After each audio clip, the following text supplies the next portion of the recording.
News flex நேயர்களுக்கு வணக்கம். அரசியல் திண்ணை நிகழ்ச்சிக்கு வரவேற்பது நான் சிலம்புச்செல்வி. இன்று நம்மளோடு இணைந்திருக்கிறார் ஊடகவியலாளர் கேப்ரியல் தேவதாஸ். இங்க நடக்கிறது குதிரை பேரம் கிடையாது, யானை பேரம். குதிரை வேகத்துல யானை பேரம் நடக்குதுங்க. அதிமுக இபிஎஸ் சரியில்லைன்னா தாவேக்கால போய் சரிங்களா? விஜயபாஸ்கர் அவர்கள் தூய அரசியல் பண்ணக்கூடியவரா, தீய அரசியல் பண்ணக்கூடியவரா, கரப்டான பொலிட்டிக்ஸ் பண்ணக்கூடியவரா?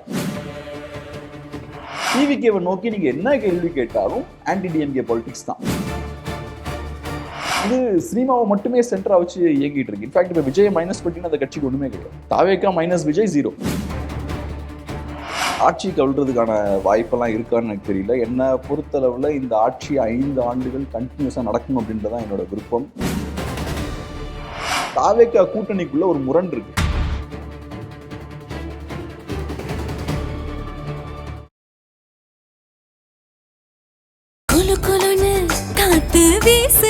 உங்கள் சத்யாவில் குளு குளு ஏசி ஆஃபர். டயா பூஸ்டர் சுகரை கண்ட்ரோல் பண்ணும், உங்க ஆரோக்கியத்தை மீட்டு தரும். சர்க்கரையை கட்டுப்படுத்துறதுக்கான எளிமையான வழிமுறை, இயற்கையான வழிமுறை. அனைத்து மருந்து கடைகளிலும் கிடைக்கும்.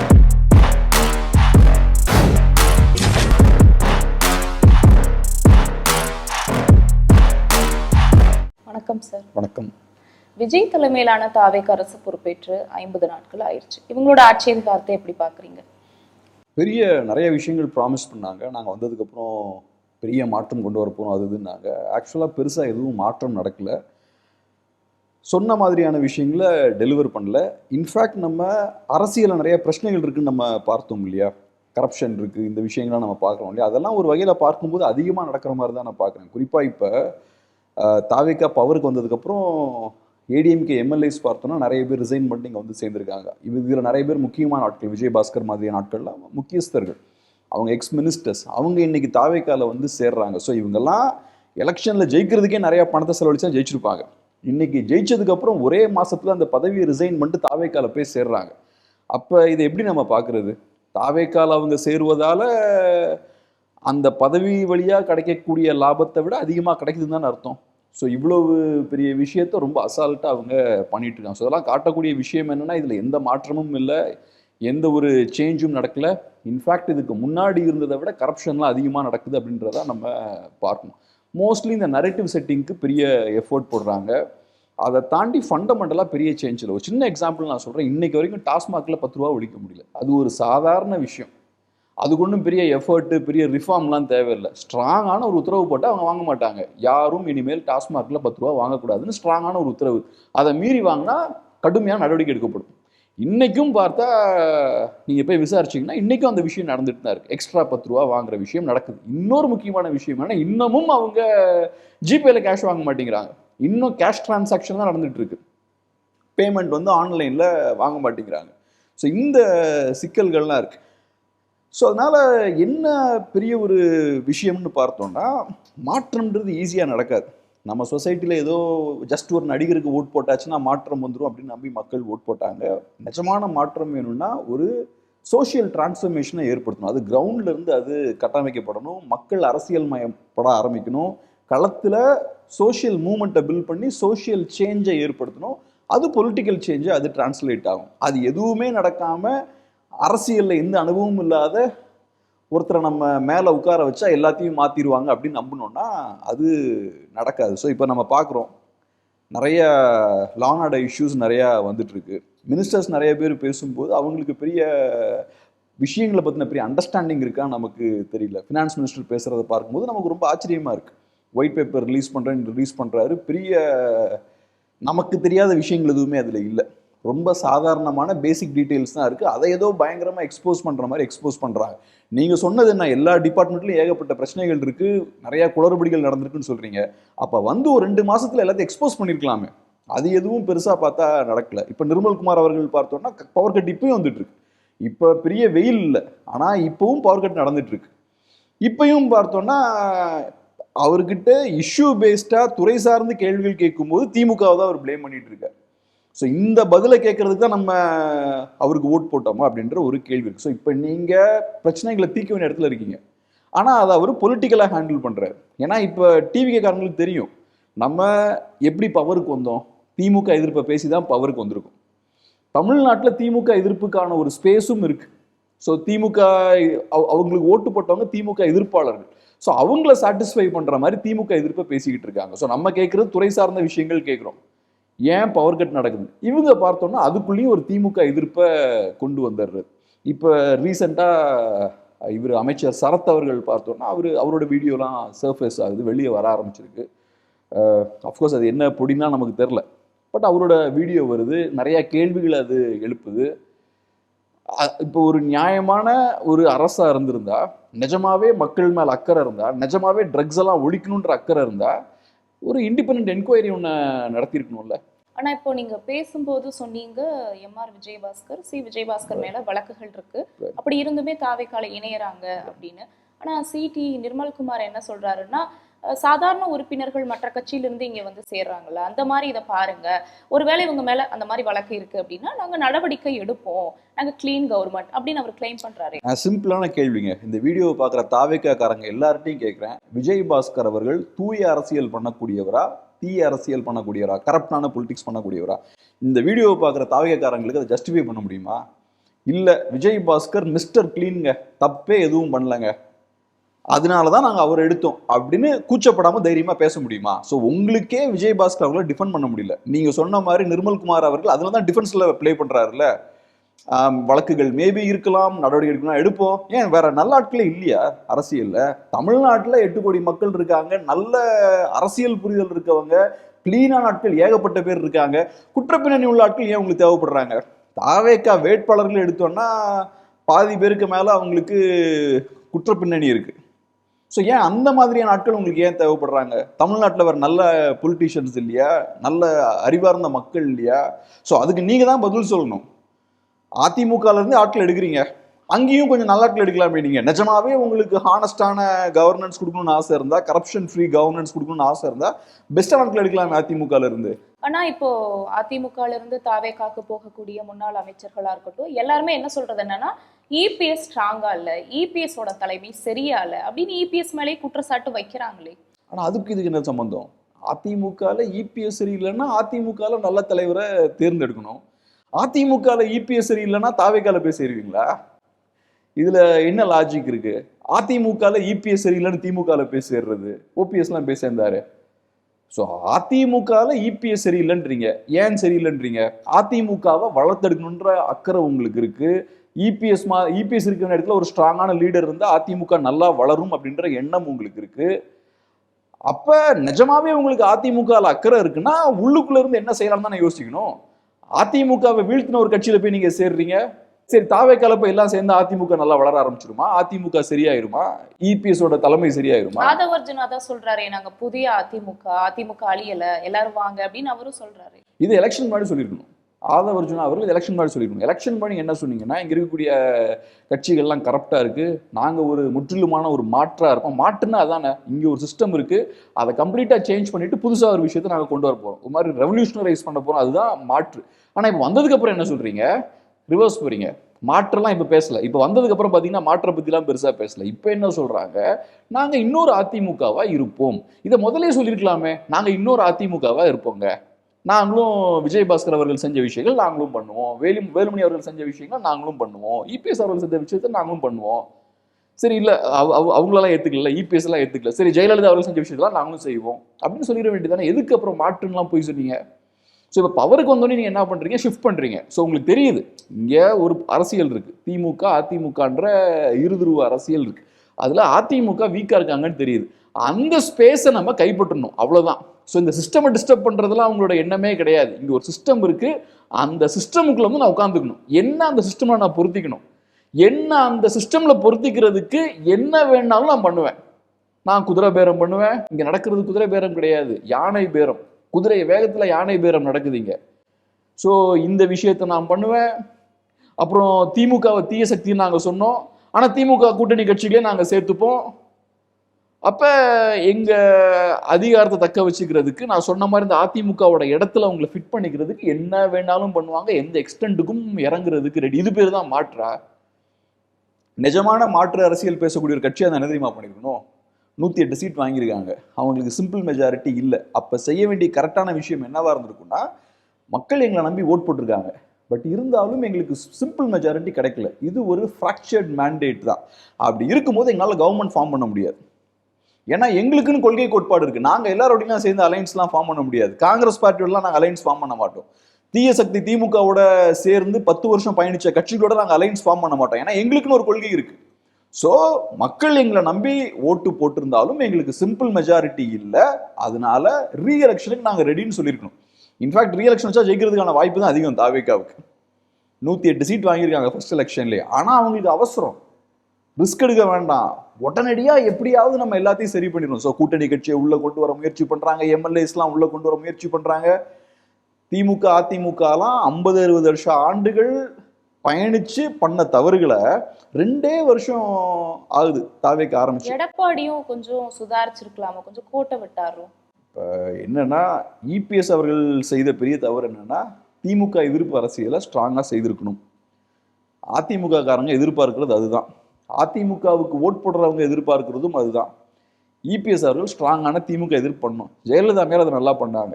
திமுக எதிர்ப்பு பேசக்கூடிய எந்த கட்சியும் பெருசாக அவங்க வளர விடலை, பாஜக உட்பட. 2024 பாஜகலாம் நல்லா வளருதுன்னா அது காரணமே இபிஎஸ் அவர்கள் திமுக எதிர்ப்பை நல்லா கையில் எடுக்கல. ஸோ அந்த இடத்த பாஜக கைப்பற்றினாங்க, அந்த இடத்த என்டிகே கைப்பற்றினாங்க. அப்புறம் ஒரு கட்டத்துக்கு அப்புறம் தெரியுது அதிமுக வீக்காக இருக்குன்னு தெரியுது. அப்புறம் டிவிகேன்ற புது கட்சி வந்து அந்த ஸ்பேஸை ஃபுல்லாக மொத்தமாக கையில் எடுத்துட்டாங்க. என்டிகே, பிஜேபி, அப்புறம் ஏடிஎம்கே எல்லார்கிட்ட இருந்தும் அந்த திமுக எதிர்ப்பு அரசியலை கைப்பற்றிட்டாங்க. ஸோ என்னை பொறுத்தளவில் இபிஎஸ் அவர்கள் செய்த தவறு, இபிஎஸ் அவர்கள் இல்லைன்னா அதிமுக செய்த தவறு என்னன்னு நான் பார்ப்பேன்னா, இன்னும் கொஞ்சம் கூட அக்ரெசிவான ஆன்டி டிஎம்கே பாலிடிக்ஸ் அவங்க பண்ணியிருக்கணும். அதை அவங்க கைவிட்டாங்க. ஏடிஎம்கே இப்படி கபலீகரம் ஆகிறதுக்கு முக்கிய காரணம் பாஜக பின்னாடி இருந்து பிளே பண்றாங்க அப்படின்னு காங்கிரஸ் தரப்புல இருந்து ஒரு எம்பி கூட சொல்றாரு. காங்கிரஸுக்கு என்ன கவலை அதை பத்தி? பாஜக கபலீகரம் பண்றாங்க. இப்ப நீங்க என்ன பண்ணிட்டு இருக்கீங்க? நீங்க இப்ப தாவேக்காவோட இருக்கீங்க. நீங்க இவ்வளவு நாளா நீங்க என்ன பண்ணீங்க? திமுகவோட பயணிச்சிங்க. திமுகவுக்கு நீங்க ஏதாவது வகையில கான்ட்ரிபியூட் பண்ணிருக்கீங்களா? எலெக்ஷனுக்கு முன்னாடி திமுகவை ஃபோர்ஸ் பண்ணி 28 சீட் வாங்குறாங்க. அது 5 சீட் ஜெயிச்சிருக்காங்க. அதுல ஒர்க் பண்ணதும் யார் அதிகமாக ஒர்க் பண்ணியிருக்காங்கன்னு பார்த்தா திமுக தான் நிறைய ஒர்க் பண்ணியிருப்பாங்க. ஸோ இப்போ ரைட், உங்களோட பார்வை என்ன? பாஜகவால் அதிமுக பலவீனப்பட்டிருக்குன்றது. நீங்களும் அதானே பண்றீங்க. இங்க மட்டும் கிடையாது. பீகார்ல என்ன பண்ணீங்க? யூபியில் என்ன பண்ணீங்க? வெஸ்ட் பெங்கால்ல என்ன பண்ணீங்க?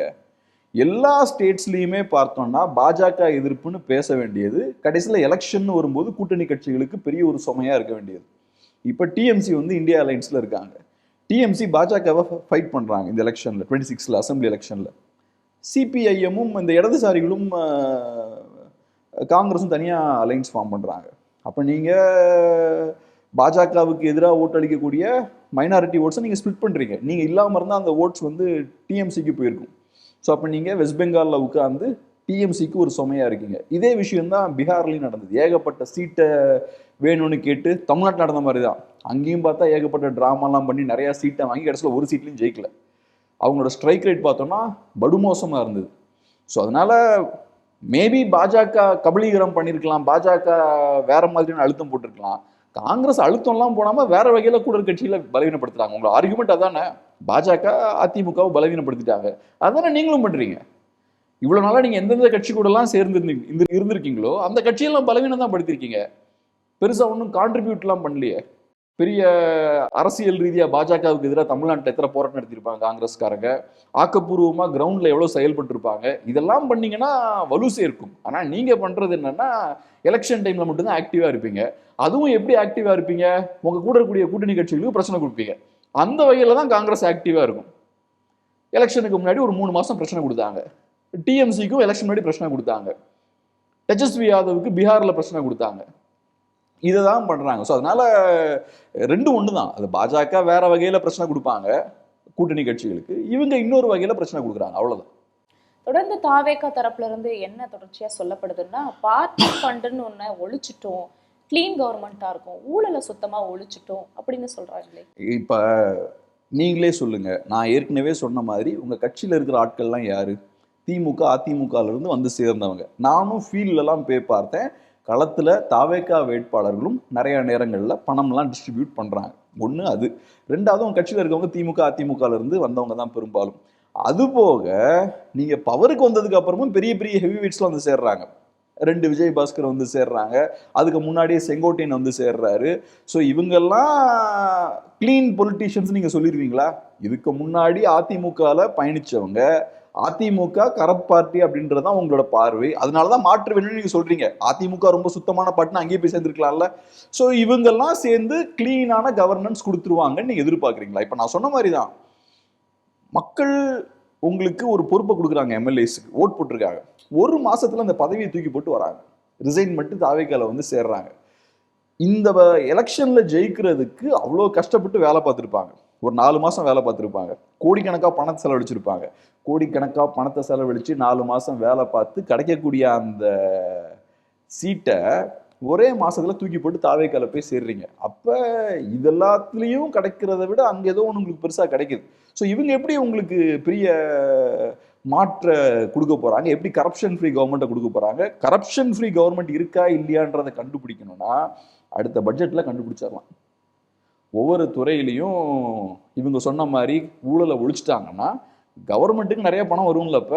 இப்போ டாஸ்மார்க்ல ஊழலை ஒழிச்சாச்சுன்னா என்ன ஆகும்? ரெவென்யூ இன்க்ரீஸ் ஆகும். உங்களோட ஆர்குமெண்ட் என்ன? டாஸ்மார்க்ல ஊழல் இருக்கு, அதனால அரசுக்கு வர வேண்டிய பணம் வரல.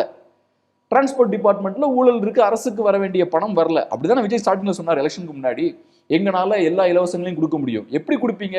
இங்க ஊழல் ரொம்ப பெருசா இருக்கு, ஊழல்னால நிறைய இழப்புகள் ஏற்பட்டிருக்கு, நாங்க ஊழலை ஒழிச்சிட்டோம்னா கவர்மெண்ட்டுக்கு ரெவென்யூ நிறைய வரும், அந்த பணத்தை வச்சு நாங்க இலவசங்கள்லாம் கொடுத்துருவோன்றதான் உங்களோட ஆர்கியூமெண்ட். ஸோ அப்ப அடுத்த வருஷம் இவங்க சொல்ற லாஜிக் படி பார்த்தால் ஊழலை ஒழிச்சாச்சு. அப்ப இனிமேல் கடன்லாம் இருக்காது தமிழ்நாட்டுக்கு. எல்லா டிபார்ட்மெண்ட்டுக்கும் நிறைய பணம் வர ஆரம்பிச்சிடும். டாஸ்மார்க்ல இருந்து இப்ப லாபம் வந்துட்டு இருக்கு, 2 மடங்கு அதிகமா லாபம் வரணும், குறைஞ்சது 50% அதிகமா நெக்ஸ்ட் டைம் லாபம் வரணும். டிரான்ஸ்போர்ட் டிபார்ட்மெண்ட்டுக்கோ இல்லாட்டி இபிக்கோ கடன் நிறைய இருக்குன்னா கடன் அப்ப கம்மியாகணும். அது நம்ம பார்த்தா தெரிஞ்சிடும். இப்போதைக்கு நான் பார்த்த அளவில் இவங்க ஒரு நரேட்டிவ் தான் செட் பண்ணிட்டு இருக்காங்க, பெரிய ஃபண்டமெண்டல் சேஞ்சஸ்லாம் பண்ணல. அப்படி நிஜமாவே ஊழலை ஒழிக்கணும்னு நினைச்சிருந்தாங்கன்னா வந்த உடனேயும் இருக்கக்கூடிய எல்லா குளறுபடிகளையும் வெளியிட்டிருக்கும். அந்த விஷயம் பெருசா நடக்கல. மோஸ்ட்லி நான் பார்த்த அளவில் எப்பவுமே புதுசாக ஒரு கவர்மெண்ட் வருதுன்னா ஃபர்ஸ்ட் ஒரு 6 மாசம் இந்த மாதிரி நடவடிக்கைலாம் எடுப்பாங்க எதிர்கட்சிகள் மேல். புதுசாக வந்த கவர்மெண்ட் இதுக்கு முன்னாடி பதவியில் அதிகாரத்தில் இருந்தவங்க டார்கெட் பண்ணி நிறைய விஷயங்கள் பண்ணுவாங்க. அதுதான் இங்கே நடக்குது. அதை தாண்டி பெருசாக எதுவும் அதிரடியான விஷயங்கள் நடக்கல. இல்ல வெள்ளை அறிக்கை வெளியிட்டிருக்காங்க மின்சாரத்துறைக்கும் நிதித்துறைக்கும். நீங்களே சொல்லுங்க, வெள்ளை அறிக்கையில நமக்கு தெரியாத விஷயத்த புதுசா என்ன வெளியிட்டாங்க? ஒன்றும் இல்லை, 10 லட்ச ரூபா கடன் இருக்குன்றாங்க, 10 லட்சம் கோடி ரூபா கடன் இருக்குன்றாங்க. அது உங்களுக்கு எனக்கு தெரிஞ்ச ஒரு டேட்டா தான். அது கூட மரிய வில்சன் என்ன பண்றாருன்னா எக்ஸ்ட்ரா ஒரு கொஞ்சம் நம்பரையும் ஆட் பண்றாரு. அதை என்ன பண்றாரு, ஒவ்வொரு டிபார்ட்மெண்ட்ல இருக்கக்கூடிய கடன் அதை எல்லாத்தையும் சேர்த்து ஒட்டுமொத்த கடனோட சேர்க்கிறாரு. இது ஒன்றும் பெரிய சீக்ரெட்டான டேட்டாலாம் இல்லையே. நீங்க இன்னைக்கு வந்தீங்கன்னா நமக்கு தெரியாத டேட்டா, தெரியாத நிறைய குளறுபடிகள் இதெல்லாம் வெளியிடுறீங்கன்னா அதுக்கு ஒரு பர்பஸ் இருக்கும். இப்போ வெள்ளை அறிக்கைன்னு ஏன் சொல்றோம்? அதை வெள்ளை அறிக்கை ஏன் தேவைன்றோம்? டிரான்ஸ்பரன்சி வேணும். உள்ள என்ன நடக்குதுன்றது மக்களுக்கு வெளியே தெரியணும். அப்ப அது அர்த்தம் என்னன்னா சில விஷயங்கள் உள்ள நடக்கிறது எங்களுக்கு தெரியாம இருக்கு, அதை நீங்க வெளியே கொண்டு வர்றதுக்கு ஒரு வெள்ளை அறிக்கை தேவைப்படுது. அதுக்கு ஒரு பர்பஸ் வேணும். நீங்க எனக்கு தெரியுது பப்ளிக் டேட்டா, எல்லா டேட்டாவும் பப்ளிக்ல இருக்கு, அந்த டேட்டாவை திரும்ப எடுத்து நீங்க என்கிட்டயே கொடுத்துக்கிட்டு இதனால திமுக மோசம்னு சொல்றது அது எப்படி கரெக்டான ஒரு விஷயம் பாருங்க. இப்ப நிறைய பிரச்சனைகள் இருக்குங்க.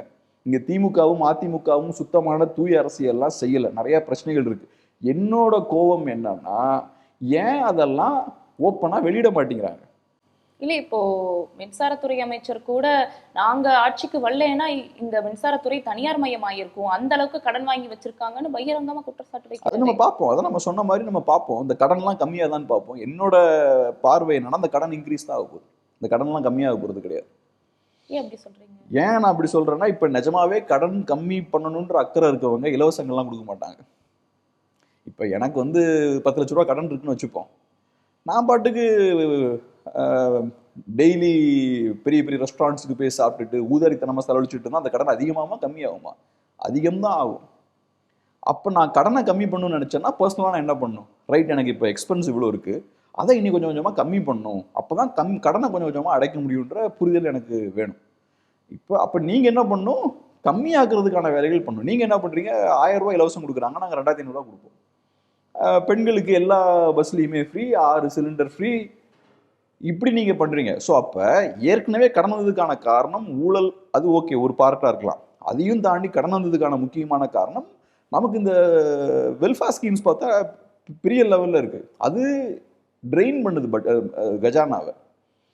அப்போ நீங்கள் ஒன்று நேற்று அவங்க பண்ணதை இன்னைக்கு பண்ணணும், ரெண்டாவது அதை விட இன்னும் அதிகமாகவும் நீங்கள் பண்ணணும். இலவசங்களோட பேட்டர்னே அதான். நீங்கள் நல்லா பார்த்தீங்கன்னா பொங்கலுக்குலாம் முன்னாடிலாம் காசுலாம் கிடையாது, அப்புறம் கொஞ்சம் கொஞ்சமாக கொடுக்க ஆரம்பிக்கிறாங்க. 500ன்றாங்க, 1000ன்றாங்க, இப்போ எங்கேயோ போய் நிற்கிது பொங்கலுக்கு நீங்கள் கொடுக்குற காசு. அப்போ அது காரணம் என்னென்னா, ஒன்ஸ் மக்கள் ஒரு 3000 ரூபா வாங்கி பழகிட்டாங்கன்னா நீங்கள் 500 ரூபா கொடுத்தா மக்கள் கோவப்படுவாங்க. அடுத்த தடவை 4000 ரூபா கொடுக்கணும். அடுத்த எலெக்ஷன் வரும்போது, எலெக்ஷனுக்கு முன்னாடி வரக்கூடிய பொங்கலுக்கு மக்கள் இன்னும் அதிகமான பணத்தை எதிர்பார்ப்பாங்க. அதே மாதிரி நீங்கள் 1000 ரூபா கொடுத்து பழகிட்டீங்கன்னா, ஒன்று 1000 ரூபாவை திரும்ப பெற முடியாது, 1000 ரூபா கொடுத்து தான் ஆகணும். ரெண்டாவது பணவீக்கம்லாம் இருக்கும். ஸோ மக்கள் இன்னும் அதிகமாக பணம் எதிர்பார்ப்பாங்க. மூணாவது, அதெல்லாம் செய்கிறேன்னு நீங்களும் சொல்லியிருக்கீங்க. அதை செய்ய முடியாதுன்னு சொல்லும்போது அதெல்லாம் நாங்கள் பார்த்துக்கிறோன்னு நீங்கள் பேசியிருக்கீங்க. அப்போ நீங்கள் செய்து ஆகணும். அப்போ நீங்கள் எங்கேருந்து அதை 2500 ரூபா கொடுக்க போறீங்க? எங்கேருந்து 6 சிலிண்டர் கொடுக்க போறீங்க? அதான் தங்க மோதிரம் கொடுக்க போறாங்களே, இப்போதைக்கு கொடுத்துருக்காங்க. அது என்ன 700 கோடி ரூபாய் நம்ம பட்ஜெட் ஒதுக்கியிருக்காங்க. பட் 2500 ரூபா கொடுக்குறதோ, 6 சிலிண்டர் ஒதுக்குறதோ, இன்னும் நிறைய ஃப்ரீ எல்லாம் வச்சுருக்காங்கல்ல, யங்ஸ்டர்ஸுக்கு மாதம் மாதம் பணம் என்னெல்லாமோ சொல்லியிருக்காங்களே. அதெல்லாம் பண்ணுறதுக்கு பெரிய பட்ஜெட் வேணும். அதெல்லாம் பண்ணிங்கன்னா கடன் சுமை இன்னும் அதிகம் ஆகும். ஸோ இவங்களை பொறுத்தளவில் எலெக்ஷனில் ஜெயிக்கிறதுக்கு என்னெல்லாம் சொல்லணுமோ அது எல்லாத்தையும் சொல்லியிருக்காங்க. அது சாத்தியமா சாத்தியம் இல்லையான்றதுலாம் கிடையாது. அதிமுக 1500 ரூபான்னு சொன்னாங்கன்னு நினைக்கிறேன், திமுக 1000 ரூபா கொடுக்குறாங்க, இவங்க உடனே 2500ன்ட்டாங்க. இவங்க எல்லாத்த விடவும் நான் அதிகமாக ப்ராமிஸ் பண்ணுவேன். எது சாத்தியம் சாத்தியம் இல்லைன்னுலாம் கிடையாது. அதுபோக இன்னொன்று என்ன சொன்னாங்கன்னா, இலவசங்களாம் விமர்சிக்க கூடாதுன்னாங்க. ஸோ இலவசங்களை ஆதரித்தும் பேசினாங்க. ஸோ இவ்வளவும் பேசி இதெல்லாம் செஞ்சதுக்கப்புறம் மக்கள், எனக்கு அதில் நம்பிக்கை இல்லை அப்போவே, ஆனால் மக்கள் நம்புறாங்க. அது இதெல்லாம் விஜய் அவர்கள் சொல்றாருன்னா கண்டிப்பாக கரெக்டாக இருப்பார் அப்படின்னு மக்கள் நம்புறாங்க, ஓட் போடுறாங்க. ஆனால் இப்போ நீங்கள் செஞ்சு ஆகணும்ல, இதெல்லாம் நீங்கள் செய்கிறீங்கன்னா உங்க கடன் அதிகம் தான் ஆகும். முதலமைச்சர் விஜய் சட்டசபையில முன்னாள் முதலமைச்சர் மு க ஸ்டாலினை கொச்சப்படுத்துற மாதிரி அப்பாவை காணும் அப்படிங்கிற கதை சொன்னாரு. சமீபமா நடந்த பிரஸ் மீட்ல அமைச்சர் நிர்மல்குமார் கூட மு க ஸ்டாலின் அரசியலை விட்டே போயிடணும், உங்களுக்குள்ள வெக்கமே இல்லையா அப்படின்னு ரொம்ப உரிமையில பேசியிருக்காரு. இதை பத்தி உங்க பார்வை என்ன? இப்போ என்னன்னா, அவங்க என்ன பண்ண முயற்சி பண்றாங்கன்னா, இன்னைக்கு தமிழ்நாட்டில் பெரும்பான்மையான வாக்காளர்கள் திமுக எதிர்ப்பு வாக்காளர்கள் தான். தமிழ்நாட்டில் ஆன்டி டிஎம்கே ஓட்டர்ஸ் தான் ஹிஸ்டாரிக்கலாகவே தமிழ்நாட்டில் அதிகம். ஏடிஎம்கே அதனால தான் ஹிஸ்டாரிக்கலாக நிறைய தடவை கண்டிப்பாக ஜெயிச்சிருக்காங்க. எம்ஜிஆரை வீழ்த்தவும் ரொம்ப வீழ்த்த முடியல. அதே மாதிரி ஜெயலலிதா அம்மையாரும் பார்த்தீங்கன்னா 2 டைம்ஸ் கண்டிப்பாக ஜெயிச்சாங்க. ஓட் பேஸும் பார்த்தீங்கன்னா ஏடிஎம்கேவுக்கு அதிகம். டிஎம்கேவுக்கு இருந்த அட்வான்டேஜ் என்னன்னா, ஆன்டி டிஎம்கே ஓட்ஸை உடைக்க முடிஞ்சது அவங்களால. பிஜேபி ஒரு சைடில் உடைச்சாங்க, என்டிகே ஒரு சைடில் உடைச்சாங்க. ஸோ நரேட்டிவ் செட் பண்ணுவாங்க, பிஜேபி எதிர்த்து அரசியல் பண்ணுற மாதிரி டிஎம்கே நரேட்டிவ் செட் பண்ணுவாங்க. அப்போ ஆன்டி டிஎம்கே ஓட்ஸ்லாம் பிஜேபிக்கு 24ல் போச்சு, 10% ஓட் பிஜேபி வாங்கினா. இந்த மாதிரியான விஷயங்கள் பண்ணி திமுக ஜெயிக்கிறாங்க. ஆனால் ஆன்டி டிஎம்கே ஓட்ஸ் தான் தமிழ்நாட்டில் அதிகம். ஆன்டி டிஎம்கே ஓட்டர்ஸுக்கு தமிழ்நாட்டில் கடந்த 10 ஆண்டுகளாக அதிருப்தி. ஒன்று, திமுக பவரில் இருக்கும்போது ஆன்டி டிஎம்கே ஓட்டர்ஸ் அதிருப்தியாக இருப்பாங்க. ரெண்டாவது, அதிமுக பவரில் இருக்கும்போதும் இபிஎஸ் அவர்களை கம்ப்ளீட்டாக டாமினேட் பண்ணாங்க திமுக. ஸோ நான் சொல்றது 2021 வரைக்கும் 16-21 இருக்குல்ல, இபிஎஸ் சிஎம்மாக இருந்தார் இல்லையா, அந்த பீரியட்லையுமே டிஎம்கே தான் டாமினேட் பண்ணாங்க. ஜெயலலிதா அம்மையார் இறந்துட்டாங்க. ஸோ டிஎம்கே ரொம்ப டாமினேட் பண்ணுறாங்க, ஏகப்பட்ட போராட்டங்கள் அழுத்தங்கள்னு அதிமுக மேலே போடுறாங்க. ஸோ 10 வருஷமாக திமுக எதிர்ப்பு வாக்காளர்கள் அதிருப்தியில் இருக்காங்க. அவங்களுக்கு திமுகவை எதிர்க்க ஸ்ட்ராங்கான ஒரு லீடர் வேணும் அப்படின்ற ஒரு எதிர்பார்ப்பு இருக்குது. திமுக எதிர்ப்பு அரசியல் நல்லா பலமாக வீரியத்தோட பேசணும் அப்படின்ற எதிர்பார்ப்பு அவங்களுக்கு இருக்குது. அது இப்போ அந்த அந்த ஒரு கோவத்தை இப்போ நல்லா டிவிக்கே யூஸ் பண்ணுறாங்க. அதை யூஸ் பண்ணி தான் பவருக்கு வந்திருக்காங்க. பவருக்கு வந்ததுக்கப்புறம் இன்னைக்கு டிவிகேவை நோக்கி நீங்கள் என்ன கேள்வி கேட்டாலும் ஆன்டி டிஎம்கே பாலிடிக்ஸ் தான். எலெக்ஷனுக்கு முன்னாடியும் அதே தான். அவங்களோட பாலிடிக்ஸ் ரொம்ப சிம்பிள். இபிஎஸ் பார்த்தீங்கன்னா ஏகப்பட்ட விஷயங்கள் பேசுவார், ஸ்டாலின் அவர்கள் ஏகப்பட்ட விஷயத்தை பேசுவார். ஆனால் விஜய் அவர்கள் டிஎம்கே ஸ்டாலின் சார், அவ்வளோதான். அதை தாண்டி அவர் வேறு எதுவுமே பேச மாட்டார். அது காரணம் என்னன்னா, பொலிட்டிக்கலாக அதை பேசினா தான் எனக்கு ஓட்டு கிடைக்குன்னு அவருக்கு தெரியும். இப்பயும் அதே தான் பண்ணுறாங்க. வந்து அவங்க இஷ்யூ பேஸ்டாக கேள்வி கேட்கும்போது அசம்பிளியில் அவர்கிட்ட கேட்கப்பட்ட கேள்விகள்லாம் இஷ்யூ பேஸ்டான கொஸ்டின்ஸ் அது. ஆனால் அதுக்கு அவர் எடுக்கக்கூடிய ஆயுதம் என்னன்னா அரசியல். அதை பொலிட்டிக்கலாக அவர் ஹேண்டில் பண்ணுறாரு. பொலிட்டிக்கலாக அவர் என்ன பண்ணுறாருன்னா டிஎம்கே எதிர்ப்பை கையில் எடுக்கிறார். இப்போ டிஎம்கே எதிர்ப்பாளர்களை பொறுத்தளவில் பாடுறா விஜய் மாஸ்க் கட்டிட்டா இருப்பா, அசம்பிளியில் டிஎம்கே திருக்கி விட்டா இருப்பா அப்படின்ற ஒரு பேச்சு தான் வரும். ஸோ அதை தான் அவங்க எதிர்பார்க்குறாங்க. இப்போ நிர்மல்குமாரும் அதுதான் பண்ணுறாரு. இதுல இன்னொரு விஷயம், இது திமுக காரங்க கையாளுறது தப்பு தான். அவங்களும் அதுக்கப்புறம் விஜய் அவர்களை பர்சனலாக தான் அட்டாக் பண்றாங்க.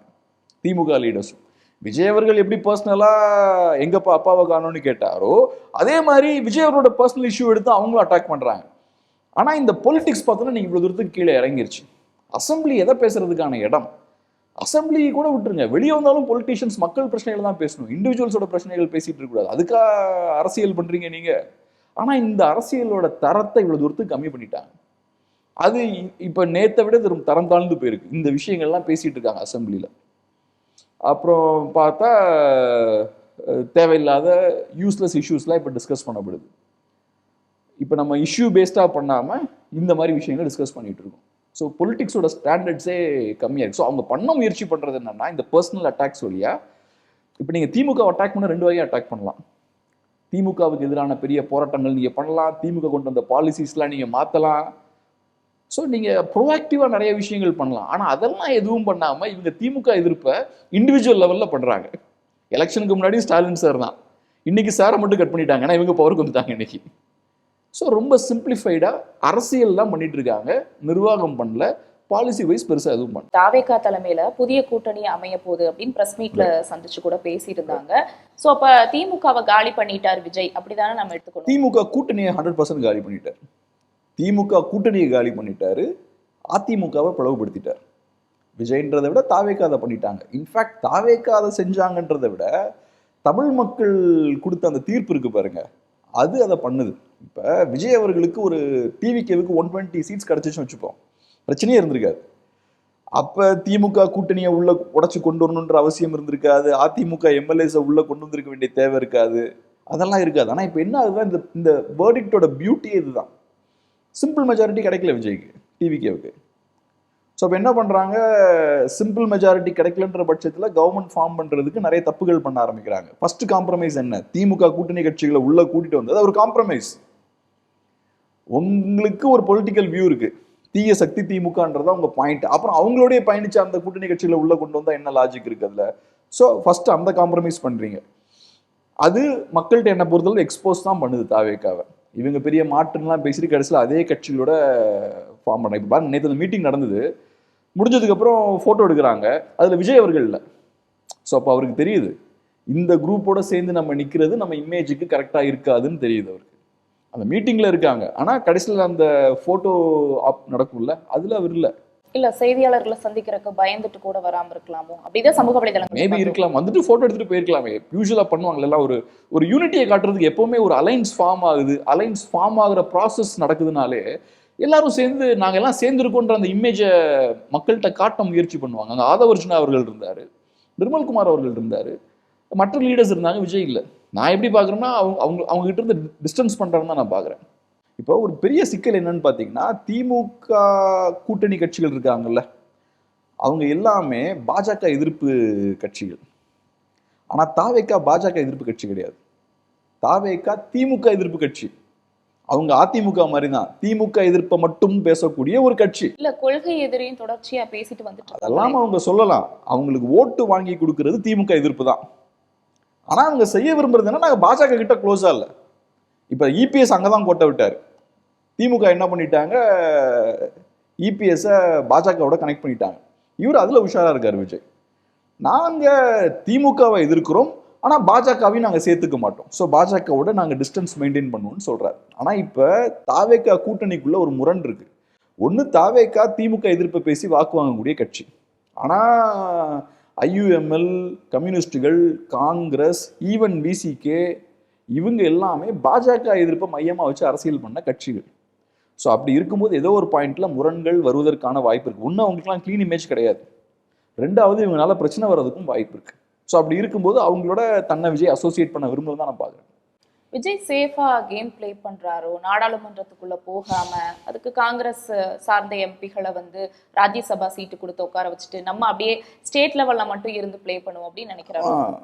அப்புறம் நாளைக்கு நேஷனல் லெவலில் எல்லா இஷ்யூஸுக்கும் பதில் சொல்லணும்ல, பிஜேபி பண்ணக்கூடிய ஒவ்வொரு விஷயத்துக்கும் நீங்கள் பதில் சொல்லணும்ல. இப்போ உங்களுக்கு ஒரு எம்பி இருக்காருன்னா நேஷனல் இஷ்யூஸில் நீங்கள் பொலிட்டிக்கலாக ஸ்டாண்ட் எடுக்கணும், நாளைக்கு ஒவ்வொரு இஷ்யூலையும் ஸ்டாண்ட் எடுக்கணும் நீங்கள். ஸோ அந்த இடத்துக்கு அவங்க போகிறதுக்கு ரெடியாக இல்லை. அது காட்டக்கூடிய விஷயம் என்னன்னா, பாஜகவை இவங்க ஸ்ட்ராங்காக எதிர்க்கிறது ரெடியாக இல்லைன்றது அது காட்டுது. ஸோ அதனால் அவங்க காங்கிரஸுக்கிட்ட அந்த விஷயத்தை கொடுத்துட்டாங்க, நீங்கள் அந்த வேலையை பார்த்துக்கோங்க அப்படின்னு கொடுத்துட்டாங்க. ஸோ ஒன்ஸ் உங்கள் பார்ட்டி அங்கே உள்ளே போயாச்சுன்னா, எம்பி ஆயிட்டீங்கன்னா, அப்போ உங்களுக்கு மெயினான இஷ்யூஸில் உங்களோட ஸ்டாண்ட் என்னன்றது எல்லாம் கேட்க ஆரம்பிப்பாங்க. ஸ்டாண்ட் நீங்கள் எடுத்து தான் ஆகணும். ஸோ அந்த சிக்கல் அவங்களுக்கு இருக்குது. ஸ்டாண்ட் நீங்கள் எடுக்கிறீங்கன்னா நீங்கள் பிஜேபிக்கு எதிராகவும் போக வேண்டியிருக்கும். பிஜேபிக்கு சாதகமாக போனீங்கன்னா இங்கே உங்களுக்கு ஓட்டு உள்ளாது. அப்புறம் திமுக என்ன பண்ணுவாங்க, உங்களை பாஜகவோட கனெக்ட் பண்ணுவாங்க. பாருங்க, பாஜகவோட காம்ப்ரமைஸ் பண்ணுறாங்க, நாங்கள் சண்டை போட்டுட்டு இருக்கோம் அப்படின்பாங்க. ஸோ அதனால் இந்த சிக்கல் தாவேக்காவுக்கு இருக்குது. ஸோ அதனால் அந்த டிபார்ட்மெண்ட்டை தவிர்க்கிறாங்க. இது திரும்ப வெடிக்கும். லோக்சபா எலெக்ஷன் 29 வரதான் போகுது. நீங்கள் ஸ்டாண்ட் எடுத்து தான் ஆகணும். அப்போ கண்டிப்பாக தாவேக்காவுக்கு சிக்கல் இருக்குது. ஏன் அதை சொல்கிறேன்னா, இடதுசாரிகளுக்கும் காங்கிரஸுக்கும் அசம்பிளி எலெக்ஷனை விட லோக்சபா எலெக்ஷன் தான் முக்கியம். அவங்க தாவேக்காவோட இன்னைக்கு பயணிக்கிறாங்கன்னா லோக்சபா எலெக்ஷனை டார்கெட் பண்ணி தான் அவங்க பயணிக்கிறாங்க. ஸோ அவங்களோட எதிர்பார்ப்புகள் நிறைய இருக்கும். அவங்க விஜய் அவர்கள் திமுக மாதிரியே பாஜகவோட சண்டை போடணும்னு தான் எதிர்பார்ப்பாங்க. இப்போ சொல்கிறாங்கல்ல நம்ம இன்டலெக்சுவல்ஸ்லாம் தமிழ்நாட்டில், தாவேக்கா சூப்பராக நிர்வாகம் பண்ணுறாங்க, நிர்வாக ரீதியாக அவங்க பாஜக கூட சண்டைக்கே போகிறதில்ல, அரசியல் ரீதியாக மட்டும்தான் போகிறாங்க, நிர்வாக ரீதியாக ரொம்ப சுமூகமான ரிலேஷன்ஷிப்பை மெயின்டைன் பண்ணுறாங்கன்றாங்கல்ல. இதை ஏற்றுக்க மாட்டாங்க. லெஃப்ட்டும் காங்கிரஸும் எப்படி ஏற்றுப்பாங்க? ஏன்னா அவங்களோட பொலிட்டிக்ஸே ஆன்டி பிஜேபி தான். ஸோ இந்த முரண்கள்லாம் இருக்குது. போக போக அதெல்லாம் வெளியே வரும். அதே சமயம் நீங்க இப்ப பேசும்போது சொன்னீங்க, அமைச்சர் சரத்குமார் மேல போதை பொருள் யூஸ் பண்ண மாதிரியான சில வீடியோக்கள் வெளியாச்சு. அது உண்மையா பொய்யாங்கிறது அடுத்த பட்சம். பட் இந்த மாதிரி ஒரு குற்றச்சாட்டு அவர் மேல வந்திருக்கு. அதே மாதிரி இன்னுமே தொடர்ச்சியா தாவேகா மினிஸ்டர்ஸ் மேல எக்கச்சக்கமான குற்றச்சாட்டுகள் வந்துகிட்டு இருக்கு. சமூக வலைதளங்களையும் அது லீக் ஆயிட்டு இருக்கு. தொடர்ச்சியா தாவேகா எம்எல்ஏக்கள் மினிஸ்டர்கள் சர்ச்சையில சிக்கிறாங்களே, இதை பத்தி உங்க பார்வை என்ன? இப்போ எல்லா பொலிட்டிக்கல் பார்ட்டிஸில் இருக்கக்கூடிய மினிஸ்டர்ஸும் சிக்கலில் மாட்டுவாங்க. இப்போ செந்தில் பாலாஜி அவர்களுக்கு ஏகப்பட்ட சிக்கல் இருக்குது. அதே மாதிரி நம்ம சேகர் பாபு அவர்களுக்கு ஏகப்பட்ட சிக்கல் இருக்குது. வேலுமணி அவர்களுக்கு நிறைய சிக்கல் இருக்குது. எல்லாருக்குமே இருக்குது. தமிழ்நாட்டில் ஒரு பொலிட்டீஷியன் பெரிய பொலிட்டீஷியனாக இருக்காருன்னு வச்சுப்போம். கண்டிப்பாக கரப்ஷன் சார்ஜஸ்லாம் அவர் மேலே இருக்கும், நிறைய குற்றச்சாட்டுகள் அவர் மேலே இருக்கும். இந்த விஷயங்கள் நடக்கும். இங்கே யாரும் பியூரான பொலிட்டீஷியன்ஸ்லாம் யாரும் கிடையாது. சிஸ்டமே கரெக்டான ஒரு சிஸ்டம் தான் இருக்குது. அது நடக்கும். ஆனால் இப்போ சில சிக்கல்கள் நீங்கள் தவிர்க்கவே முடியாது. நான் சொன்ன மாதிரி இப்போ ஒரு பொலிட்டீஷியனாக நீங்கள் இருக்கணும்னா நீங்கள் கோடிக்கணக்காக பணத்தை செலவழிச்சா தான் எலெக்ஷனில் ஜெயிக்க முடியும். அப்புறம் நீங்களும் நிறைய சம்பாதிக்கணும்னு நினச்சி தான் அரசியலுக்கு வந்திருப்பீங்க. ஸோ சில சிக்கல்கள் நீங்கள் ஃபேஸ் பண்ணி தான் ஆகணும். ஏன்னா பணம் சம்பாதிச்சிங்கன்னா பிரச்சனை வரதான் செய்யும், சில சிக்கல்கள் வரதான் செய்யும். ஆனால் ஒரு எக்ஸ்பீரியன்ஸ்டான பொலிட்டீஷியன் தேவையில்லாத சிக்கலில் போய் மாட்ட மாட்டோம். இப்போ இந்த சிக்கல் எனக்கு தேவை, ஒரு பொலிட்டீஷியனுக்கு அது தேவையான சிக்கல், அது ஃபேஸ் பண்ணி தான் ஆகணும். ஆனால் தேவையில்லாத சிக்கலில் போய் ஒரு ப்ராப்பரான எக்ஸ்பீரியன்ஸ்டான பொலிட்டீஷியன் போய் மாட்ட மாட்டான். நீங்கள் அதிமுக மினிஸ்டர்ஸ் யாராவது இப்படி மாட்டி பார்த்துருக்கீங்களா? இல்லாட்டி திமுக மினிஸ்டர்ஸ் யாராவது இப்படி போய் மாட்டி பார்த்துருக்கீங்களா? ஏன் இதை நான் சொல்கிறேன்னா, எப்போவுமே ஃபஸ்ட்டு ஒரு 2 மாதம் 3 மாதம் உங்களுக்கு பிரச்சனை இருக்காது. நீங்கள் பாட்டுக்கு ஸ்மூத்தாக கவர்மெண்ட் ரன் பண்ணலாம், பிரச்சனையே இருக்காது. எதிர்கட்சி மேலே எல்லாம் பழியும் போட்டலாம், பிரச்சனை இருக்காது. ஆனால் ஒரு 1-2 வருஷம் ஆனதுக்கப்புறம் நிறைய பிரச்சனைகள் வரும். எந்த கவர்மெண்ட்டுமே க்ளீனாக பிரச்சனையெல்லாம் நடத்த முடியாது. ஏன்னா உங்களுக்கு ஃபண்ட்ஸ் கம்மியாக இருக்கும், கடன் அதிகமாக இருக்கும், நிறைய விஷயங்கள் பண்ண வேண்டியிருக்கும், நிறைய அதிருப்தி இருக்கும்.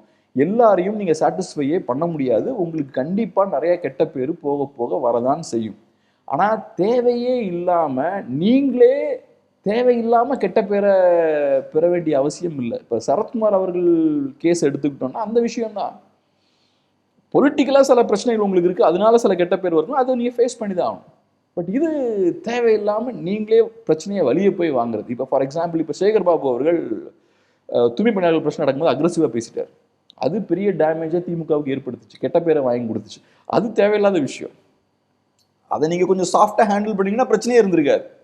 ஸோ இதுவும் பார்த்தோம்னா தேவையே இல்லாமல் பிரோஜனமே இல்லாத ஒரு பிரச்சனையை அவங்க எடுத்து போட்டு வச்சிருக்காங்க. ஒருவேளை அனுபவமின்மை, அரசியல் அனுபவமின்மை காரணமாக அதை எப்படி நடந்திருக்கு? எனக்கு அரசியல் அனுபவமின்மை ஒன்று இருக்கலாம்.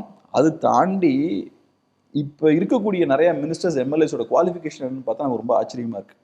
இவங்கெல்லாம் மோஸ்ட்லி விஜய் அவர்களுக்கு விசுவாசமாக இருந்தவங்க, அட்லீஸ்ட் விசுவாசமாக இருந்தவங்களா பார்க்கப்பட்டவங்க, ரசிகர்களாக இருந்தவங்க. அவங்கள நம்பி அது குவாலிஃபிகேஷன் இல்லைல்ல. இன்றைக்கி நம்ம பார்க்குறோம், ஃபினான்ஸ் மினிஸ்டருக்கு பெருசாக ஃபினான்ஸ் பற்றின பெரிய புரிதல் இல்லைல்ல. ஸோ அவர் வெள்ளை அறிக்கையை வெளியிடுறாரு, அதை படிக்கிறாரு டீட்டெயில்ஸ்லாம், அவருக்கு சரியாக படிக்க கூட முடியல. இப்போ பிடிஆர் அவர்களுக்கும் படிக்கிறதுல நிறைய சிக்கல் இருக்கலாம், ஆனால் அந்த துறை சார்ந்த புரிதல் அவருக்கு நல்லா இருக்கும். ஸோ அவருக்கு அந்த விஷயங்களை சரியாக படிக்க முடியலன்னா கூட என்னென்ன பேசணும்னு தெரியும், அவர் கேஷுவலாக பேசிடுவார். பட் உங்களுக்கு ஒன்றும் துறை சார்ந்த டீப்பான நாலேஜ் இல்லை. ஸோ அப்போ நீங்கள் பார்த்து படித்து தான் ஆகணும், வழியே கிடையாது. பார்த்து படிக்கிறதுலேயும் உங்களுக்கு சிக்கல் இருக்குது. அப்போ நீங்கள் எந்த வகையில் அந்த துறைக்கு நீங்கள் குவாலிஃபைட் நீங்கள்? அப்போ இப்போ சரத்குமார் அப்படின்ற அந்த அமைச்சர் இப்போ இருக்கார் இல்லையா, அவர் எந்த வகையில் அது குவாலிஃபைட்னு ப்ரூவ் பண்ணணும்ல. ஸோ அது ரொம்ப அவசியம். திமுக மாதிரியான கட்சிகள் தாவேகா ரீல்ஸ்ல மூழ்கி கிடக்கு, இவங்கள ரீல்ஸ் போட்டு போட்டு அது ஒரு போதையா அனுபவிச்சுட்டு இருக்காங்க அப்படிங்கிற கூட குற்றச்சாட்டுகள் கூட வச்சாங்க. ஸோ இந்த ரீல்ஸ் இவங்களுக்கு வினையா மாறிடுச்சா? எல்லாருக்கும் ஆசை தான் ரீல்ஸில் நல்லா ஃபேமஸாக இருக்கணும். ஏன்னா திமுக மினிஸ்டர்ஸாக தானே பண்ணாங்க. திடீர்னு அப்படி படியில் ஏறி போவாங்க, படியில் இறங்கி வருவாங்க, சினிமா பிஜிஎம்லாம் போட்டு அவங்களும் அதெல்லாம் பண்ணுவாங்க. இப்போ நீங்கள் இப்போ திமுக அதிமுக மினிஸ்டர்ஸோட பழைய மினிஸ்டர்ஸோட ரீல்ஸ்லாம் போய் பார்த்தீங்கன்னா, ரீல்ஸ் அவங்க மினிஸ்டர்ஸாக இருக்கலாம், எம்எல்ஏஸாக இருக்கலாம், அவங்களும் பார்த்தீங்கன்னா எல்லாருமே கேமரா டீம்லாம் வச்சுருப்பாங்க. எல்லாம் ஒரு 2-3 பேர் மினிமம் இருப்பாங்க அவங்கள சுற்றி. எல்லா நேரமும் சுற்றி வளைச்சி வச்சு எடுத்துக்கிட்டே இருப்பாங்க. ஆனால் இவங்களுக்கும் அவங்களுக்கும் உள்ள வித்தியாசம் என்னன்னா, இங்கே விஜய் அவர்கள் இருக்கார். விஜய் அவர்கள் ஒரு சினிமாக்காரர். ஸோ அவங்களுக்கு சினிமா பாட்டை போட்டு கிடைக்கக்கூடிய ரீச்சை விட இவங்களுக்கு ரொம்ப அதிகம். அதுபோக இப்போ விஜய் அவர்கள் ஒரு படம் ரிலீஸ் பண்ணுறாருனாலே உடனே அந்த படத்தோட பாட்டுக்கு டான்ஸ் ஆடுவாங்க, அந்த படத்தோட பாட்டை வச்சு ரீல்ஸ் போடுவாங்க, அந்த படத்தோட டயலாக்கை வச்சு ஏதாவது சின்ன சின்ன வீடியோஸ்லாம் பண்ணுவாங்க. அதெல்லாம் பண்ணுறதுக்கான காரணம் என்ன? ஏன்னா விஜய் அவர்கள் பயங்கர பாப்புலரான ஆள். அவரை யூஸ் பண்ணி நீங்கள் ஏதாவது பண்ணீங்கன்னா உங்களுக்கு நல்லா வியூஸ்லாம் கிடைக்கும், நீங்கள் நல்லா ரீச் ஆவீங்க. அதை இப்போ பொலிட்டிக்ஸில் இப்போ அப்ளை பண்ணுறாங்க. விஜய்க்கு பயங்கரமான பாப்புலாரிட்டி இருக்குது. அதை யூஸ் பண்ணி மினிஸ்டர்ஸு, எம்எல்ஏஸு, டிவிக்கு கட்சிக்காரங்க எல்லாருமே பண்ணுறாங்க. ஸோ ஒரே விஷயம் என்னென்னா, தாவேகா சினிமாவை மட்டுமே மையமாக வச்சு இயங்கிட்டு இருக்கு. இப்போ திமுக அஃப்கோர்ஸ் அவங்களுக்கு சினிமாவை மையமாக வச்சு இயங்க மாட்டாங்க. இது சினிமாவை மட்டுமே சென்டராக வச்சு இயங்கிட்டு இருக்கு. இன்ஃபேக்ட் இப்போ விஜயை மைனஸ் பண்ணிட்டு அந்த கட்சிக்கு ஒன்றுமே கிடையாது. தாவேகா மைனஸ் விஜய் 0. இன்ஃபேக்ட் இப்போ விஜய் அவர்களை தாண்டி மற்ற ஆட்கள்லாம் இருக்காங்கல்ல, அவங்களால தாவேகாவுக்கு பிரச்சனை தான்.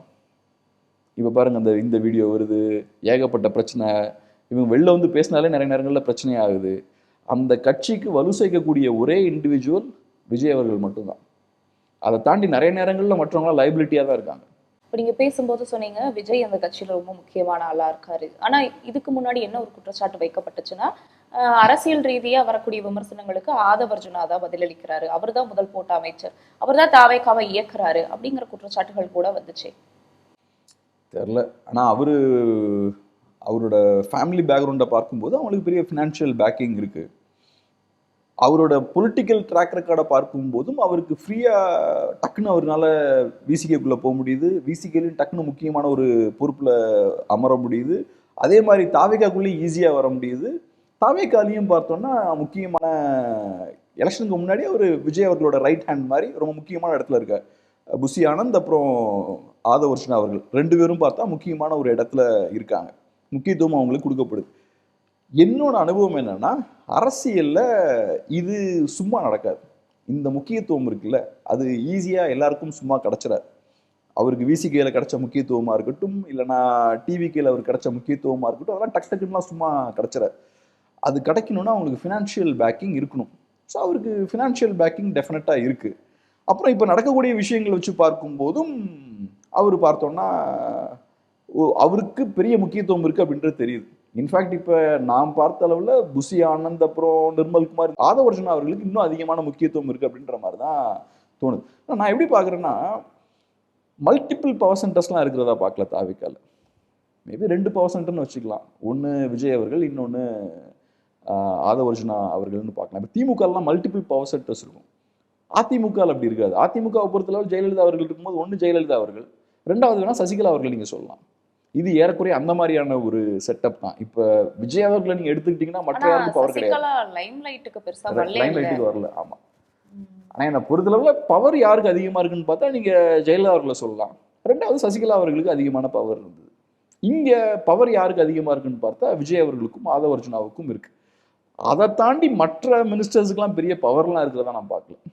அதே சமயம் இந்த தாவேகா ஆட்சியில தொடர்ச்சியாக குற்ற சம்பவங்கள் நிறைய நடந்துகிட்டு இருக்கு. இப்போ கூட அமோனியா வாயு கசிவுல 9 இருந்த உயிரிழப்பு 17 ஆகிடுச்சு. இதுக்கு அந்த துறை சார்ந்த அமைச்சர்களோ தாவேகா கூட முதலமைச்சர் கூட சரியா பதிலளிக்காம அதை ஈஸியா கடந்து போற மாதிரி திமுக குற்றச்சாட்டு வைக்குது. இதை பத்தி உங்க பார்வை என்ன? இப்போ ஆக்சுவலாக பார்த்தோன்னா நிறைய பிரச்சனைகள் இருக்கு சொசைட்டியில். இப்போ எனக்கு வருத்தமே என்னன்னா, நம்ம மக்கள், பொதுமக்கள், நம்ம இங்கே தமிழ்நாட்டில் 7 கோடி மக்கள் வாழ்றாங்க. அரசியல் பற்றி பேசுறது நம்ம வேலை கிடையாது. இஷ்யூஸ் பற்றி பேசுகிறது தான் நமக்கு தேவை. இந்த இப்போ நீங்கள் சொன்ன அந்த கசிவாக இருக்கலாம், விவசாயத்தில் நிறைய பிரச்சனை இருக்குது, இண்டஸ்ட்ரீஸில் நிறைய பிரச்சனை இருக்குது, இன்வெஸ்ட்மெண்ட்ஸ்லாம் போகுதுன்றாங்க. ஆனால் தாவேக்கா எஃபெக்டிவாக பண்ண விஷயம் என்னென்னா, இதெல்லாம் பற்றி பேசாமல் அரசியல் பற்றி மட்டுமே பேசி அரசியல் ரீதியாக நரேட்டிவ் செட் பண்ணுறதையே ஒரு வேலையாக பண்ணிட்டு இருக்காங்க. வழக்கமாகவே தாவேக்கால இணையறவங்க சனிக்கிழமை தான் இணைவாங்க.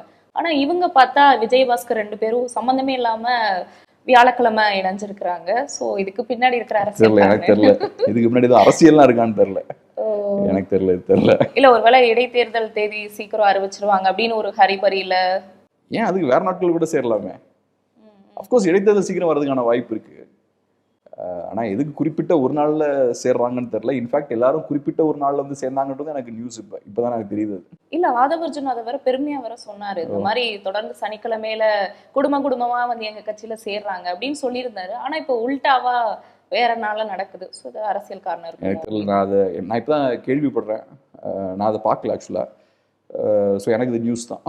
குற்ற சம்பவங்கள் தொடர்ச்சியா தாவேக்கா ஆட்சியில நடக்குது. அது தொடர்ச்சியா இன்னும் போயிட்டு இருந்தா ஆட்சி கவிழ்றதுக்கு கூட வாய்ப்பு இருக்கா? ஏன்னா அப்படிதான் முன்னாள் முதலமைச்சர் மு.க. ஸ்டாலின் கூட சொல்றாரு. எனக்கு ஆட்சி கவிழ்றதுக்கான வாய்ப்பெல்லாம் இருக்கான்னு எனக்கு தெரியல. என்னை பொறுத்தளவில் இந்த ஆட்சி 5 ஆண்டுகள் கண்டினியூஸாக நடக்கணும் அப்படின்றதான் என்னோட விருப்பம். ஏன் அந்த 5 ஆண்டுகள் நடக்கணும்னு நான் சொல்கிறேன்னா, என்னை பொறுத்தளவில் மக்கள் பெரிய தவறு பண்ணியிருக்காங்கன்னு நான் பார்க்குறேன். ஒரு கட்சிக்கு நம்ம ஓட் போடணும்னா பொலிட்டிக்கலாக யோசிச்சு ஓட் போடணும்.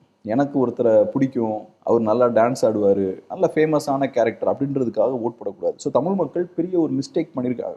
ஒரு பெரிய பிளண்டர் நீங்கள் பண்ணுறீங்கன்னா அந்த மிஸ்டேக்கால் வரக்கூடிய பாதிப்புகளை நீங்கள் ஃபேஸ் பண்ணி தான் ஆகணும். இப்போ நான் பர்சனலாக ஒரு மிஸ்டேக் பண்ணுறேன்னா அந்த மிஸ்டேக்கால் வரக்கூடிய பாதிப்புகளை நான் ஃபேஸ் பண்ணணும்.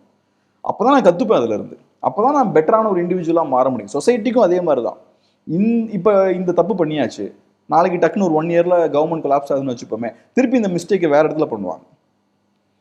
இன்னொரு ஃபேமஸான நடிகர் வருவார், அவருக்கு இதே மாதிரி ஓட் போடுவாங்க. ஸோ நீங்கள் ஒரு பொலிட்டிக்கல் முடிவு எடுத்திருக்கீங்க, அந்த முடிவால் வரக்கூடிய பாதிப்புகளை முழுமையாக ஃபேஸ் பண்ணணும்.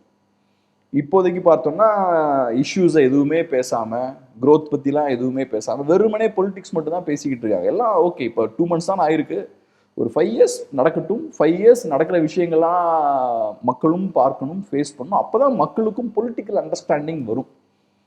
பொலிட்டிக்கல் அண்டர்ஸ்டாண்டிங் வரணும்னா இந்த விஷயங்கள்லாம் நமக்கு தேவை. இப்போ ஸ்டாலின் அவர்களை பொறுத்தளவில் இப்படி சொல்லிக்கிட்டே இருக்க வேண்டிய அவசியம் கிடையாது. அது இன்ஃபேக்ட் திமுகவுக்கு எதிராக தான் போகும். நான் ஏன் எதிராக போகும்னு நான் சொல்கிறேன்னா, இபிஎஸ் அவர்கள் சிஎம்மாக இருக்கும்போது ஸ்ட்ராட்டஜியை திமுக யூஸ் பண்ணாங்க.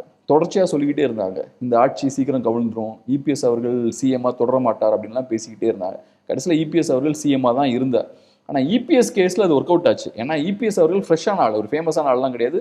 நிறைய பேருக்கு இபிஎஸ்னு ஒரு ஆள் இருக்கிறதே தெரியாது. அவர் சிஎம் ஆனதுக்கு அப்புறம் நிறைய பேருக்கு தெரிஞ்சது. 2வது, சசிகலா அவர்கள் பவர்ஃபுல்லாக பார்க்கப்பட்டாங்க. எல்லாருக்கும் சசிகலா யாருன்னு தெரியும். ஸோ எல்லாரும் நினச்சாங்கன்னா சசிகலா அவர்கள் ஏதாவது பண்ணிடுவாங்க, டிடிவி ஏதாவது பண்ணிடுவார், பிஜேபி ஏதாவது பண்ணிடும், இல்லைனா ஓபிஎஸ் எதையாவது பண்ணிடுவார், எப்படிலாம் நிறைய கணக்குகள் போட்டாங்க. ஸோ கவர்மெண்ட் கொலாப்ஸ் ஆகும்னு சொல்லும்போது அதுக்கு ஒரு வெயிட்டேஜ் இருந்தது, மக்களும் அதை சீரியஸாக எடுத்தாங்க. ஆனால் இங்கே அது செல்லுபடி ஆகாது. இப்படி நீங்கள் தொடர்ச்சியாக நீங்கள் பேசிக்கிட்டே இருந்தீங்கன்னா நீங்கள் டெஸ்பரட்டாக இருக்கீங்கன்ற மாதிரியான தோற்றத்தை தான் ஏற்படும்.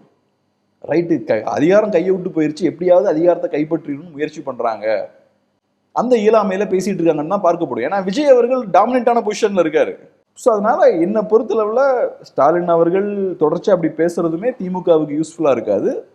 2வது, என்னோட விருப்பம் என்னென்னா ஒரு 5 years கவர்மெண்ட் நடக்கணும். அப்போ தான் நெக்ஸ்ட் டைம் இந்த மாதிரியான மிஸ்டேக்ஸ்லாம் நடக்காது. வரக்கூடிய எல்லா தேர்தல்களையும் விஜய் வெர்சஸ் அண்ணாமலை அப்படிதான் கண்டிப்பா ஆகும் அப்படின்னு பிஜேபி தரப்புல இருந்து சொல்லப்படுது.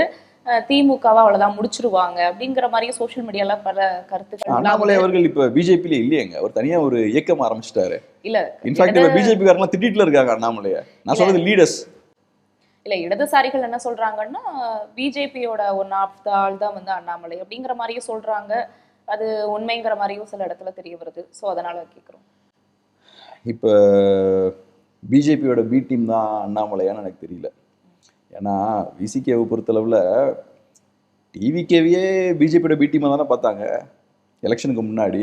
இப்போ எலெக்ஷனுக்கு அப்புறம் டிவிகேவோட போய் அலையன்ஸ் வச்சுருக்கீங்களே. அதே மாதிரி இடதுசாரி கட்சிகள் இருக்கக்கூடிய நிறைய தலைவர்கள் டிவிகேவை பிஜேபியோட பி டீம் தான் பேசிக்கிட்டு இருந்தாங்க. இன்னைக்கு டிவிக்கோட தான் பேசி சேர்ந்துருக்கீங்க இல்லையா? ஸோ இந்த பி டீம் கதையை பற்றி நமக்கு தெரியாது. இந்த பி டீம்ன்றது பார்த்தோம்னா எலெக்ஷனில் ஒரு நரேட்டிவ் செட் பண்ணுறதுக்காக பி டீம் கதையை யூஸ் பண்ணுவாங்க. அண்ணாமலை அவர்கள் என்னெல்லாம் நமக்கு தெரியல. என்னை பொறுத்தளவில் அவர் பிஜேபியோட பி டீமாக இருக்கிறதுக்கான வாய்ப்புகள்லாம் குறைவு அப்படின்ற மாதிரி தான் பார்க்குறேன். ஏன் நான் குறைவுன்னு சொல்கிறேன்னா, கட்சி இன்னைக்கு ரெண்டாக உடஞ்சி போச்சு. இப்போ பாஜகவை பொறுத்தளவில் ஏகப்பட்ட தலைவர்கள் இருக்காங்க. ஆனால் அவங்களுக்கு நிறையா ஃபேமஸான தலைவர்கள் தமிழ்நாடு பாஜகலேயே இருக்காங்க. ஆனால் அவங்களுக்கு ஓட்ஸ் வாங்க முடியல. ஒரு சீட் தான் ஜெயிச்சிருக்காங்க. இப்போ கட்சி ரெண்டாக உடஞ்சிருக்கு. அண்ணாமலை அவர்கள் தனியாக இப்போ போயிட்டாரு. பாஜகவில் கூடிய நிறைய தொண்டர்களும் அண்ணாமலை அவர்கள் பின்னாடி போயிட்டாங்க. இதை எப்படி பாஜக விரும்புவாங்க? இப்போ நீ எடுத்துக்கிட்டிங்கன்னா, மோடி அவர்கள் தமிழ்நாட்டுக்கு ரெகுலராக வர்றார். எலெக்ஷன் டைமில் வந்து கேம்பெயின் பண்ணுறார். மினிஸ்டர்ஸ் நிறைய பேர் வராங்க, யூனியன் மினிஸ்டர்ஸ் வராங்க, பெரிய பெரிய சிஎம்ஸ்லாம் வராங்க, மற்ற ஸ்டேட் சிஎம்ஸ்லாம் வராங்க, வந்து தமிழ்நாட்டில் ஒர்க் பண்ணுறாங்க. இதெல்லாம் எதுக்கு ஒர்க் பண்ணுறாங்க? அவங்க பாஜகன்ற கட்சியை கட்டணுன்றதுக்காக தான் இவ்வளோ கஷ்டப்பட்டு வேலை பார்க்குறாங்க. அந்த கட்சி ரெண்டாக உடையிறத அவங்க விரும்ப மாட்டாங்க. இவ்வளோ எஃபர்ட்டை நான் போட்டு இந்த கட்சி ரெண்டாக உடையதுன்னா டெஃபினட்டாக அவங்க விரும்ப மாட்டாங்க. ஸோ அதனால் எனக்கு என்னமோ இதில் பி டீம் ஒர்க்லாம் இருக்குமான்னு தெரியல. ரெண்டாவது, பிஜேபிலையும் சரி ஆர்எஸ்எஸ்லையும் சரி ஒரு கல்ச்சர் உண்டு. இண்டிவிஜுவல்ஸுக்கு பெரிய முக்கியத்துவம் கொடுக்க மாட்டாங்க. அதை பிரேக் பண்ணது பெரும்பாலும் மோடி அவர்கள் தான். சிஎம் ஆனதுக்கப்புறம் அவரோட இமேஜை ஸ்ட்ராங் ஆக்கிக்கிட்டார். அதே மாதிரி அண்ணாமலை அவர்கள் இப்போ ஒன் மேன் ஷோ ரன் பண்ணிட்டு இருக்காரு. அதையும் அவங்க விரும்ப மாட்டாங்க. அவங்க எப்போவுமே இயக்கத்துக்கு, அமைப்புக்கு தான் முக்கியத்துவம் கொடுப்பாங்க. சிங்கிள் இண்டிவிஜுவலுக்கு பெரிய முக்கியத்துவம் கொடுக்க மாட்டாங்க. அது பிஜேபியோட ஆர்எஸ்எஸோட ட்ரெடிஷனுக்கு எதிரான ஒரு விஷயம். ஸோ அதனால மேபி பாசிட்டிவாக பார்ப்போம் என்ன பண்ணுறாருன்னு பார்ப்போம். மேபி நாளைக்கு நல்லா ஸ்கோர் பண்ணியாச்சுன்னா ஏதோ ஒரு வகையில் யூஸ் பண்ணலாம், இல்லைனா ஓகே அப்படின்னு மேபி பாசிட்டிவாக பார்க்கலாம். ஆனால் அவங்க கட்சி உடையிறத, கட்சி பலவீனப்படுறத டெஃபினட்டாக பாஜக விரும்ப மாட்டாங்க. தமிழகத்தில் இருக்கக்கூடிய இடதுசாரி கட்சிகள் தாவேகா கூட்டணியில இல்லைன்னு சொல்லிட்டாங்க, திமுக கூட்டணியிலேயும் இல்லைன்னு சொல்லிட்டாங்க. இப்போ அவங்க தனியா கூட்டணி அமைக்க போறாங்களா, இல்ல இவங்களோட எதிர்காலம் தேர்தல என்னவா இருக்க போகுது? கம்யூனிஸ்டுகளை பொறுத்தளவில் அவங்களோட பிரைமரி எண்ணம் என்னவா இருக்கும்னா, இப்போ அவங்களுக்கு பார்லமெண்ட்ல அவங்களோட ஸ்ட்ரென்த் ரொம்ப வீக்காக இருக்கு. இருக்கக்கூடிய சீட்ஸும் யார் வழியாக கிடச்சுன்னா திமுக வழியாக தான் கிடச்சிது. இப்போ திமுக இல்லைனா கம்யூனிஸ்டுகளுக்கு பார்லமெண்ட்ல ஒரு ஸ்ட்ரென்த்தும் இருக்காது. சிபிஐக்குலாம் 0 ஆயிரும்னு நினைக்கிறேன். சிபிஐஎம்க்கு மேபி 1-2 சீட் இருக்கலாம். ஸோ திமுக அவங்களுக்கு ரொம்ப அவசியம், ஜெயிக்கிறதுக்கு ரொம்ப அவசியம். இப்போ அவங்களோட ஸ்ட்ராட்டஜி என்னவா இருக்கும்னா, தாவேக்கா ஓரளவுக்கு தாக்கு பிடிச்சிட்டாங்கன்னா திமுக செஞ்ச வேலையை தாவேக்கா வச்சு செஞ்சிடலாம். இதுக்கு முன்னாடி திமுக நம்மளை ஜெயிக்க வச்சாங்க, அந்த வேலையை நம்ம தாவேக்கா வச்சு செஞ்சு முடிச்சிடலாம் அப்படின்னு கம்யூனிஸ்டுகள் யோசிப்பாங்க. ஸோ அதனால கம்யூனிஸ்டுகளை பொறுத்தளவில் ஒரு வெயிட் அண்ட் வாட்ச் கேம் வந்து அவங்க ஆடுறாங்க. ரெண்டாவது, அவங்க எப்போவுமே இந்த விஷயம் தானே பண்ணுறாங்க. அவங்க யூஸ்வலாக கவர்மெண்ட்டில் டைரெக்டாக பார்ட்டிசிபேட் பண்ண மாட்டாங்க இல்லையா? ஸோ அந்த விஷயமாகவும் இதை பார்க்கலாம். இப்போ நான் சொன்ன இந்த விஷயம் கம்யூனிஸ்டுகளுக்கு மட்டும் கிடையாது, விசிகேவுக்கும் அது பொருந்தும், ஐயுஎம்எலுக்கும் பொருந்தும்.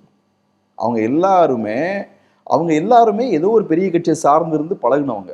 அவங்களால தனியாக சீட் ஜெயிக்க முடியாது. ஸோ அப்படி இருக்கும்போது அவங்க ஒரு கட்சியோட சேர்ந்து பயணிக்கிறாங்கன்னா இந்த கட்சியால் நமக்கு லாபம் இருக்குமான்னு பார்ப்பாங்க, இந்த கட்சியால் நம்மளை ஜெயிக்க வைக்க முடியுமான்னு பார்ப்பாங்க. திமுக கூட்டணியில் 10 வருஷமாக இவங்கெல்லாம் பயணிச்சாங்கன்னா அதுக்கான காரணம் அதுதான். அவங்களுக்கு சீட்ஸ்லாம் கூட கம்மி பண்ணிட்டாங்க போன எலெக்ஷன், இந்த 26ல் கம்யூனிஸ்டுகளுக்கு ஒரு சீட் கம்மி பண்ணிட்டாங்க. பட் இருந்தாலும் எதுக்கு அவங்க திமுகவோட பயணிச்சாங்க?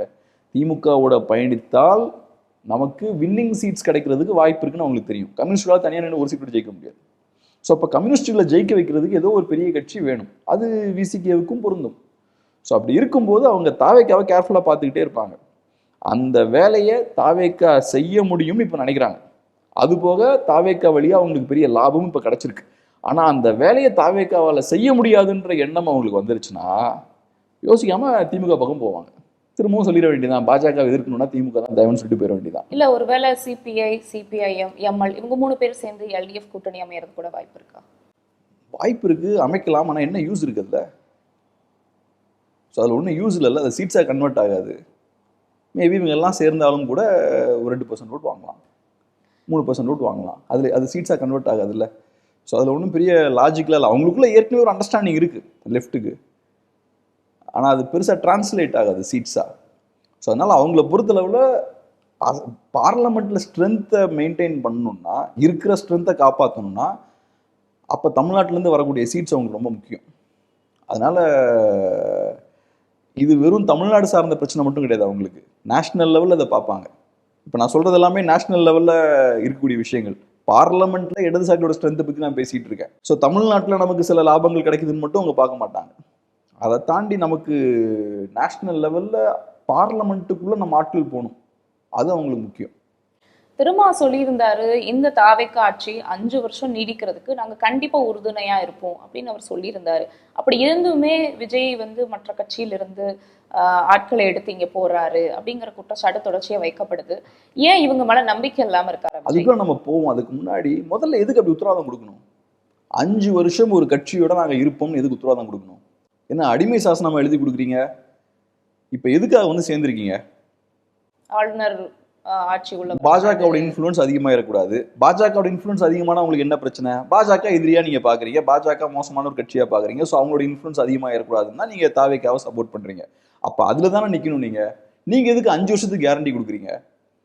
நாங்க தாவேக்காவை இன்னைக்கு சப்போர்ட் பண்றோம். நாளைக்கு தாவேக்கா தடம் மாறி போனால், பாஜக கிட்ட நெருங்கினால் நாங்க வெளியேறிடுவோம். நாங்க சப்போர்ட்லாம் பண்ண மாட்டோம். அப்படிதானே ஒரு பொலிட்டிக்கல் பார்ட்டி பேசணும்.